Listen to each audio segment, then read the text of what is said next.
Assalamualaikum warahmatullahi wabarakatuh. Waalaikumsalam warahmatullahi wabarakatuh. Alhamdulillah rabbil alamin wassalatu wassalam ala asrafil anbiya'i wal mursalin sayyidina wa maulana Muhammadin wa ala alihi wa sahbihi ajma'in, amma ba'du. Rabbi sahli sadri wa yassir li amri wa hlul 'uqdatam min lisani yafqahu qawli. Para pemirsa pendengar setia LTN Kota Depok yang kami hormati, alhamdulillah pada momentum kali ini kita dapat berkumpul bersama, menyimak bersama-sama dalam kajian yang tidak lain menarik dari kajian-kajian sebelumnya. Terima kasih sudah hadir di momentum yang penuh bahagia ini. Kita saat ini akan membahas tema yang berkaitan dengan kiat pendampingan belajar anak kita di masa pandemi. Alhamdulillah di sini sudah hadir narasumber kita yang tidak asing lagi. Beliau adalah Kiai Haji Ahmad Fakihuddin, Dr. MPDI, yang lahir di Tegal 26 Januari 1974. Beliau juga sebagai Kepala Studi Pendidikan Agama Islam di STAI Al-Aulia, dan beliau juga pengasuh Pondok Pesantren Anak PPTQ Tuhfatul Atfal Sawangan. Kali ini alhamdulillah kita sudah ditemani. Assalamualaikum Pak Kiai. Assalamualaikum warahmatullahi wabarakatuh. Apa kabar, Pak Kiai? Sehat? Alhamdulillah khair. Alhamdulillah. Di masa pandemi ini terus ya, untuk dakwah selalu jalan terus. Insya Allah akan kami sempatkan untuk dakwah bil hal dan dakwah bil lisan. Oke, alhamdulillah. Terima kasih Kiai atas kehadirannya di momentum yang penuh berbahagia ini. Alhamdulillah. Ada beberapa problematika di masyarakat yang saat ini Pak Kiai. Apa itu? Terutama bagaimana anak-anak generasi kita, kurang lebih sudah 1 tahun lebih berjalan ini, mereka belajar di rumah atau ya khususnya online. Baik. Nah, oleh karena itu kita sedikit akan membahas bagaimana sih fenomena yang saat ini terjadi. Kita sebagai seorang pendidikan, pasti nih Pak Kiai punya kiat-kiat trik dan bagaimana mendampingi anak-anak belajar itu di rumah. Pemirsa yang dirahmati Allah Subhanahu wa taala, alhamdulillah. Oke, kita mungkin langsung ke ada beberapa pertanyaan nih. Fenomena yang saat ini kita belajar online. Oke. Ya, ini orang tua mendampingi anak-anaknya belajar di rumah, itu akan menjadi satu tambahan problem dalam hidupkan rumah tangganya. Kira-kira bagaimana komentar Pak Kiai di saat kondisi seperti ini? Sikap kepada orang tua terhadap anaknya terlebih dahulu lah. Gitu ya, kita komentari. Silakan. Baik, terima kasih. Assalamualaikum warahmatullahi wabarakatuh. Waalaikumsalam warahmatullahi wabarakatuh. Pemirsa yang budiman, sebelum saya jelaskan, ada baiknya saya mengutip wahyu pertama yang Rasulullah Sallallahu Alaihi Wasallam terima dari Allah Subhanahu Wa Taala, yaitu surat Al-Alaq ayat 1 sampai dengan 5. Bismillahirrahmanirrahim.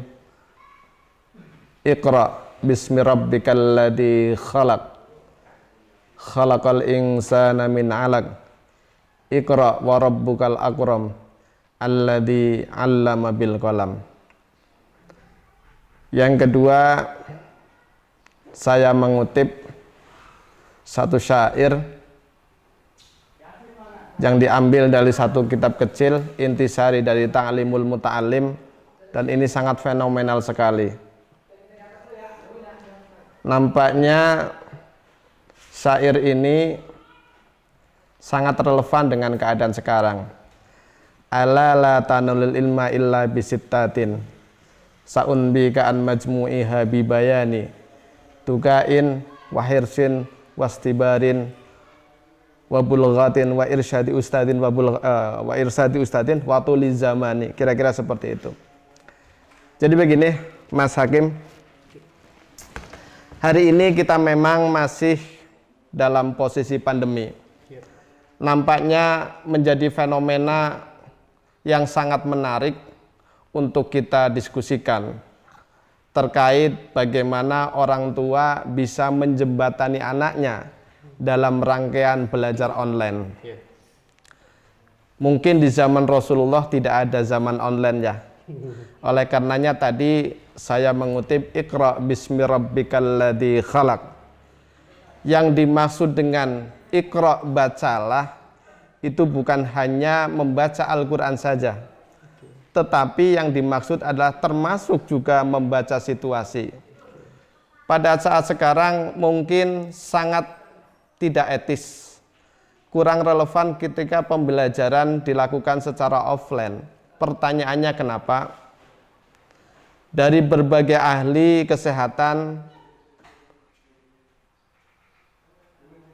terjadinya penularan virus itu salah satunya adalah adanya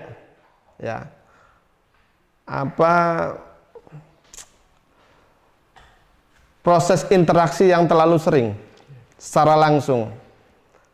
Oleh karenanya bagaimana kita mencoba mensiasati. Maka dilakukanlah pembelajaran secara online.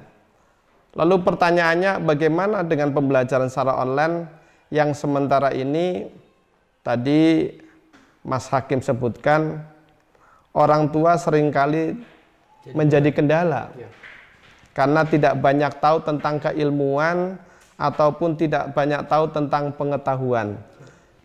Kita dari awal dulu, definisi pendidikan dulu. Kata pendidikan kalau kita menerjemahkan dalam bahasa Arab itu artinya tarbiyah.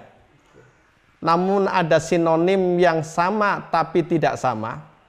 Ya, beda kalimat tapi sama makna. Minimalnya ada 4, bahkan ada 5 Mas Hakim. Ada orang menyebutnya dengan tarbiyah. Ada orang menyebutnya dengan taklim. Ada orang menyebutnya dengan tadris. Ada orang yang menyebutnya dengan ta'dzib. Bahkan ada yang menyebutnya dengan tazkiyah. Apa sih itu yang namanya pendidikan?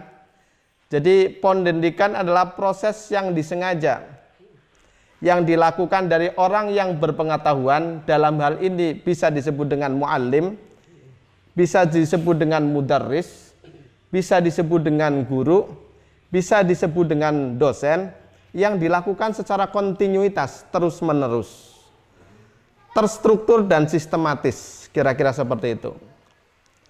Nah, ketika pembelajaran online, seandainya itu dilakukan terstruktur dan sistematis, maka akan kena goalnya apa yang diinginkan oleh siswa tersebut.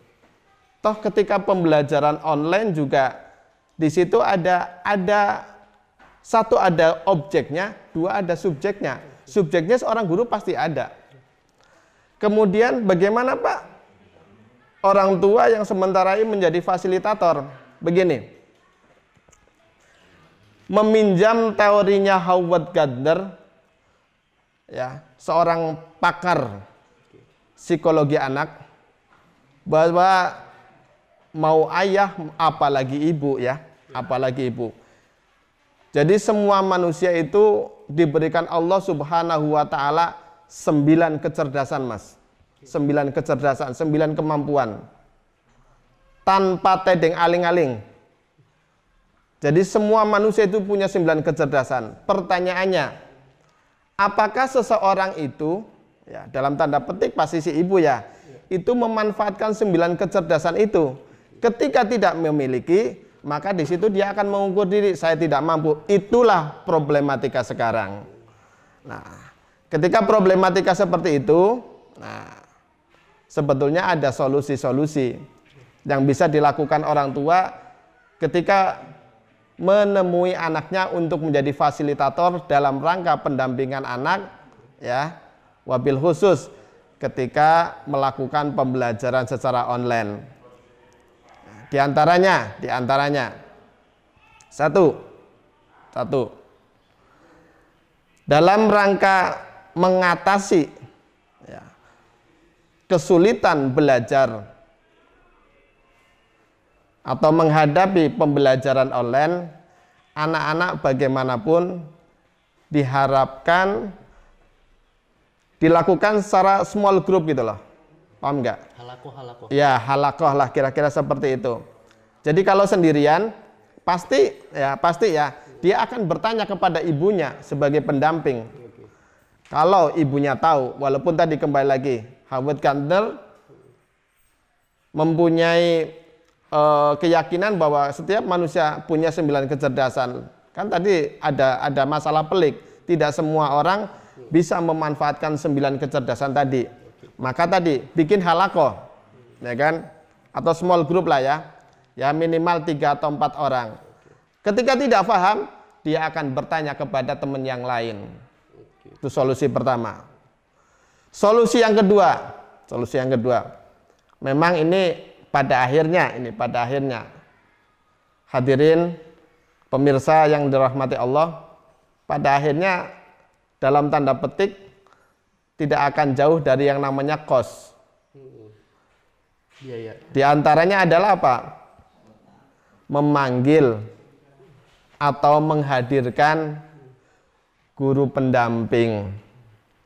Nah, yang namanya guru pendamping saya tidak akan menjelaskan di sinilah.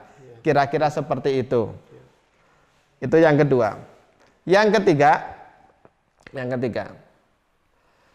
mencatat segala keluhan atau kesulitan siswa. Karena bagaimanapun pembelajaran online itu biasanya banyak tidak pahamnya, apalagi kalau segmennya adalah segmen anak-anak di tingkat sekolah dasar dan menengah. Jadi solusi yang ketiga adalah catat kira-kira anak-anak kita itu kesulitannya apa. Maka nanti ketika ketemu gurunya, ketemu mudarrisnya, ketemu muallimnya, kita yang bertanya kepada muallim, kita sebagai penyambung lidah. Ya, syukur pisan kita harapkan bukan hanya sebagai fasilitator, kita dampingi anak kita. Ketika anak kita ada kesulitan, kita jawab mereka. Coba kalau kita ahli matematika, anak kita kesulitan dalam hal matematika, kita langsung jawab bagaimana supaya anak bisa atau tahu tentang matematika yang diajarkan gurunya lewat virtual tadi. Kalau kita barangkali anaknya, kalau di mahasiswa, nah ini mahasiswa juga biasanya apa? Itu biasanya kesulitan tentang yang namanya hitung-hitungan. Biasanya mata kuliah ilmu falak ini. Ya kalau orang tuanya tahu tentang ilmu falak, tahunya kan yang namanya ibu-ibu biasanya bagaimana menghitung anggaran pengeluaran belanja keluarga atau APBK. Kira-kira begitu ya? Anggaran pengeluaran, ya. Kalau untuk ilmu falak, jangankan ilmu falak, kira-kira seperti itu. Maka kita juga sebagai orang tua nggak ada salahnya. Kalau memang itu mahasiswa berarti kita mendampingi.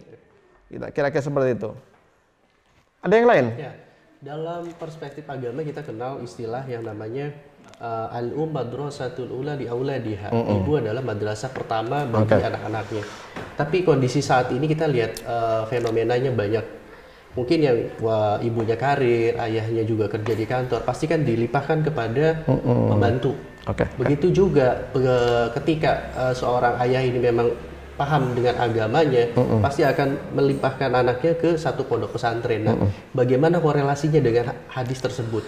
Baik, gitu, okay. Terima kasih. Jadi hadis tersebut adalah idealnya adalah dilakukan oleh seorang ibu yang dalam tanda petik ibu yang betul-betul memegang peranan sebagai ibu rumah tangga murni, ansih. Ya, ansih. Sekarang yang kita jumpaikan seorang ibu yang berkarir. Maka tidak salah ketika membadalkan atau mewasilahkan kepada yang lebih ahli. Lalu ketika sama pembantu bagaimana? Ada tindakan preventif. Ya, ada tindakan preventif. Makanya kita seandainya mencari pembantu, kita harus tahu pembantu tersebut ya bisa dibilang apa ya, kurikulum vitae-nya lah kira-kira seperti itu. Biografinya seperti apa, akhlaknya bagaimana, itu akan lebih bisa dipertanggungjawabkan, Mas Hakim. Jadi bisa dipertanggungjawabkan, tidak asal ambil pembantu. Kemudian yang kedua, pembantu sekarang itu justru ada lembaganya, Mas Hakim. Pembantu yang diajarkan bagaimana pola asuh terhadap anaknya juga sudah benar-benar sudah profesional. Di samping juga sebagai ya pengganti ibunya ketika ibunya tidak ada di rumah. Yang kedua, bisa menjembatani tadi. Ya, kembali lagi bisa menjembatani. Bisa menjembatani apabila anak tersebut dalam tanda petik mengalami kesulitan-kesulitan dalam belajar. Nah, kemudian yang kedua tadi, kalau nggak salah pertanyaannya dititipkan ke pesantren, itu sebenarnya lebih bagus. Lebih bagus, ya lebih bagus. Walaupun itu tanggung jawab orang tua, toh di situ kan tadi ada yang saya kutip, ya, yang saya kutip dari kitab Al-Ala kan bulghahnya. Jadi kewajiban orang tuanya bukan hanya mengajarkan, satu sisi betul ya, betul memang. Tapi kan bulghah adalah kewajiban orang tua, ya, yang diwakilkan kepada orang yang lebih ahlinya lagi. Yufaqihu fiddin, seandainya kita memang orientasinya anaknya tersebut menjadi seorang ustadz, seorang kiai, ya di pondok pesantren, kan begitu. Tetapi tidak sedikit orang tua di sela-sela kesibukannya, ya setelah pulang kerja, pulang mengajar atau pulang berwirausaha, dia pulang tetap menyempatkan diri untuk mendidik anak-anak mereka, ya kan, mendidik anak-anak mereka. Kalau boleh, saya juga mengutip satu kisah. Kisah ini dicontohkan di dalam Al-Quran, ya, surat Luqman itu ayat 12, 13, 14 bahkan sampai 19, kan begitu. Itu Luqman bertanya kepada anaknya, kan gitu kan. Kira-kira ayat 12 betul sampai dengan ayat 19 itu berbicara tentang pendidikan. Nah, itu kewajiban, memang kewajiban seorang orang tua, kira-kira seperti itu kepada anaknya. Seperti itu kira-kira Mas Hakim. Oke, bagaimana Pak Kiai menurut mengajarkan anak itu bagian dari ibadah? Ya, menurut Pak Kiai seperti apa tuh? Begini, mengajarkan anak tidak hanya mengajarkan anak sebetulnya, ya. Khairun nas anfa'uhum linnas. Kalau anak itu merupakan buah hati, ya. Mengajarkan anak itu sama aja sebetulnya mengajarkan dirinya sendiri. Anak itu adalah darah daging yang terbelah, yang sesungguhnya adalah daging kita yang sudah terpisah. Jadi bukan hanya ibadah, tapi merupakan itu kewajiban mutlak seorang ayah dan ibu, orang tua. Hukumnya wajib. Ya. Begini Mas Hakim, sebelum anak tersebut dianggap baligh, ya, baligh bagi laki-laki adalah setelah dia menikah, ya kan? Baligh bagi perempuan juga setelah dia menikah. Maka putus di situ kewajiban orang tua. Untuk apa? Untuk mendidik anaknya. Jadi bukan hanya, kembali lagi tadi ya, bukan hanya kewajiban, tapi itu sudah menjadi kudratullah. Ketika lahir, memang itu yang disebut dengan madrasatul ula. Kan ketika lahir, bayi itu tidak tahu siapa orang tuanya. Jangankan siapa bapaknya, ibunya pun tidak tahu. Ya kan? Ibunya pun tidak tahu. Lah kalau ibu belian ibu yang begitu asah dan asih serta asuh, maka anaknya pun akan menurut, ya, menjadi sebuah pancaran layaknya sinar. Anaknya juga akan menjadi seperti itu, asah dan asih terhadap siapa? Terhadap sesamanya. Jadi itu yang dimaksud seperti itu. Jadi mengenalkan hal-hal yang sifatnya sebetulnya batiniah, ibu itu batiniah. Tidak tahu mana kanan, mana kiri dan sebagainya, tidak tahu bagaimana cara menyusu yang baik, kan begitu. Kan gitu. Jadi ibu tanpa sadar mengajarkan kepada anaknya. Ya, di situ belayan ibu, ucapan ibu saat itu akan direkam. Ya, akan direkam oleh siapa? Oleh si bayi tadi. Kira-kira seperti itu Mas Hakim. Oke, pemirsa, ini menarik sekali. Artinya begitu kita bicara mengenai seorang anak yang memang dididik dalam didikan kedua orang tuanya, tapi ada kasus-kasus yang memang sering kita hadapi bersama. Bagaimana seorang anak yang maaf tanda kutip ini terlalu over dengan actingnya. Kita tidak sebut dia bandel ya, karena kalimat ini sangat mencederai. Tetapi dengan acting yang terlalu over seperti itu Pak Kiai. Nah kira-kira ada tipsnya nggak untuk menaklukkan atau cara supaya anak itu menjadi anak-anak benar-benar yang jadi soleh dan soleha. Soleh dan soleha yang memang nurut dengan kita, hayu sholat, hayu ngaji gitu Kiai. Baik. Mungkin ada aurat yang bisa diijazahkan nih buat para pemirsa sekalian nih. Silakan Pak Kiai. Terlepas dari aurat ya. Jadi begini, saya sebagai pelaku pendidikan ya, barangkali mensintesa atau meminjam bahasanya Surjono Sukanto, bahkan Kuncoro Ningrat dalam bukunya yang fenomenal, Antropologi dan Sosiologi ya. Saya menghafalnya itu mudah sekali. Kenapa mudah? Kalau sosiologi ya berarti Surjono Sukanto, sama-sama S. Kalau antropologi berarti Kuncoro Ningrat, kira-kira begitu pemirsa.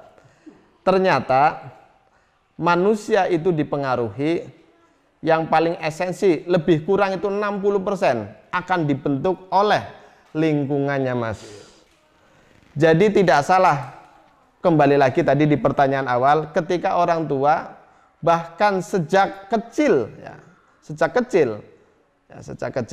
menitipkan anaknya di pesantren, itu sebagai apa? Usaha lahiriah dan batiniah. Lahiriahnya dititipkan ke pesantren, batiniyahnya semoga dengan dititipkan pesantren anak saya menjadi soleh dan solehah, kira-kira seperti itu ya kan. Jadi apa? Di pesantren maka akan terbentuk karakter. Kan sekarang pola pembelajaran sekarang kan pendidikan berkarakter, sama dengan sebetulnya apa? Akhlak. Ingat kepada hadis awal ketika Rasulullah diutus oleh Allah, innama bu'istu liutammima makarimal akhlak, bukan innama bu'istu liutammima makarimal Islam, kan bukan, tapi makarimal akhlak. Begitu pentingnya attitude, begitu pentingnya karakter, begitu pentingnya akhlak. Nah, bagaimana pembentukan akhlak, bagaimana pembentukan karakter, lagi-lagi itu karena lingkungannya. Nah, lingkungannya ya, kalau kita menitipkan anak kita ke pesantren, insya Allah tidak salah lah. Insya Allah tidak salah, insya Allah tidak salah. Justru sekarang yang menjadi dilematis ya, adalah dengan berkembangnya teknologi ya, 4.0 kan itu ya, semuanya serba digital, semuanya bermain gadget ya, yang pada akhirnya perlu pengawasan ketat kita sebagai orang tua. Jangan-jangan ada jangan-jangannya, kalau ada orang tuanya mah anak-anak betul-betul belajar, tapi kalau orang tuanya meleng sedikit, bukan belajar, tapi dihajar. Kira-kira seperti itu. Channelnya diganti, Mas. Channelnya diganti. Jadi bukan belajar, tapi dihajar. Dan ini sering kita jumpai. Saya sempat menonton film, nggak tahu itu film atau saran dari teman-teman. Jadi seorang anak kecil, Mas Hakim, umurnya lebih kurang 6 tahun. Itu diperhatikan sama ibunya. Ibunya meleng, betul itu gadgetnya diganti channel dan gambarnya yang subhanallah, saya nggak bisa menyebutnya lah, pokoknya subhanallah, kira-kira seperti itu. Nah, itu yang pertama ya. Jadi betul kata Surjono Sukanto dan Kuncoro Ningrat, lingkungan ya, lingkungan. Yang kedua jelas ada ikhtiar batiniah, Mas, ikhtiar batiniah. Jadi makanya kita disunnahkan ya. Ini barangkali Mas Hakim belum punya anak nih. Nanti kalau Mas Hakim punya anak ya. Sudah. Kalau sudah banyaknya kan nanti banyakin anak lagi ya gitu. Jadi kenapa sih anak dikenalkan pertama ketika baru lahir ke dunia dengan azan di telinga kanan, kemudian iqamah di telinga kiri? Tujuannya adalah yang pertama yang dengar adalah kalimatut thayyibah. Oke? Oleh karenanya apa? Jadi bagaimana kita tetap berusaha ya melalui doa-doa kita. Kan gitu, melalui doa-doa kita. Kan kita memang disunahkan untuk mendoakan anak-anak kita menjadi awwalatun shalihun yad'ulah, kira-kira seperti itu. Itu yang kedua. Yang ketiganya nih Mas Hakim, ini kebetulan ini ijazah dari guru saya ketika saya mau pulang dulu, mau pulang ya, anak-anak supaya menjadi anak yang soleh dan solehah, jangan lupa dibacakan dalam surat Al-Waqiah itu ya, 7 kali nih Mas Hakim ya, 7 Hakim. Tapi anaknya jangan sampai tahu Mas Hakim. Begitu ya. Iya. Kurang lebih begini. A'udzubillahi minasyaitonirrajim. Bismillahirrahmanirrahim. Farauhu wa raihanu wa jannatu na'im. Nah, kira-kira seperti itu. 7 kali cukup. Tiupkan kepada air ya, sebagai wasilah. Ya, kalau anaknya lagi pergi, lagi mau makan, airnya tiupin dulu seperti itu. Iya, dia ya kan pasti diminum kan gitu. Syukur-syukur ya kita masukin ke teko kan gitu. Kita masukin ke teko biar kita juga ikut-ikutan minum, kira-kira seperti itu. Nah, itu. Nah, sebelum diakhiri Mas Hakim, jangan lupa sekali lagi, karena posisi kita itu hari ini tidak bisa terlepas ya dari yang namanya pendidikan virtual. Jangan lupa, kalau tadi Mas Hakim katanya punya anak, dampingi terus anaknya.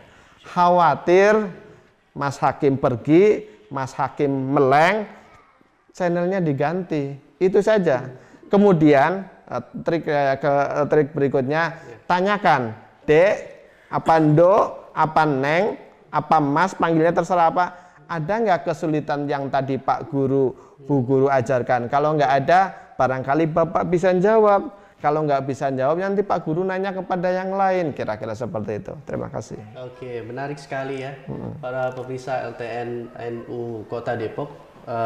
Di momentum hari ini kita bicara mengenai pendidikan. Tapi ada selain trik-trik pendidikan yang sudah dikasih oleh narasumber kita, ada juga mengenai sikap batiniah kita terhadap anak-anak kita yang tadi sudah disebutkan. Nah, ini cukup dicatat oleh orang tua, yang mudah-mudahan kita bisa mengamalkan ini semua bagi yang punya anak-anak yang di rumah mungkin ingin menjadikan seorang anak yang ideal bahasanya. Betul. Nah, kalau anak yang ideal, kita pasti menjadi harapan, soleh dan soleha. Betul. Nah, kalau pendidikan ideal yang saya garis bawahi dari Kiai tadi, masukkanlah anak ke dalam pondok pesantren. Nah, karena di tradisi Nahdien ini kita alhamdulillah ya sudah banyak sekali pondok-pondok pesantren, terutama di Kota Depok ini, yang nanti insya Allah akan menjadikan momentum sesi-sesi berikutnya kita akan memberikan sebuah cuplikan atau liputan khusus mengenai pesantren-pesantren. Mungkin nanti lain kali kita bisa mampir sowan ke pesantren Pak Kiai ini. Siap, monggo, ditunggu. Terima kasih banyak pemirsa LTN NU Kota Depok yang dirahmati Allah Subhanahu wa taala. Di momentum kali ini kita cukupkan saja. Baik. Mudah-mudahan ini bermanfaat bagi kita semua. Kita akhiri, wallahul muwaffiq ila aqwamit thoriq. Assalamualaikum warahmatullahi wabarakatuh. Waalaikumsalam warahmatullahi wabarakatuh.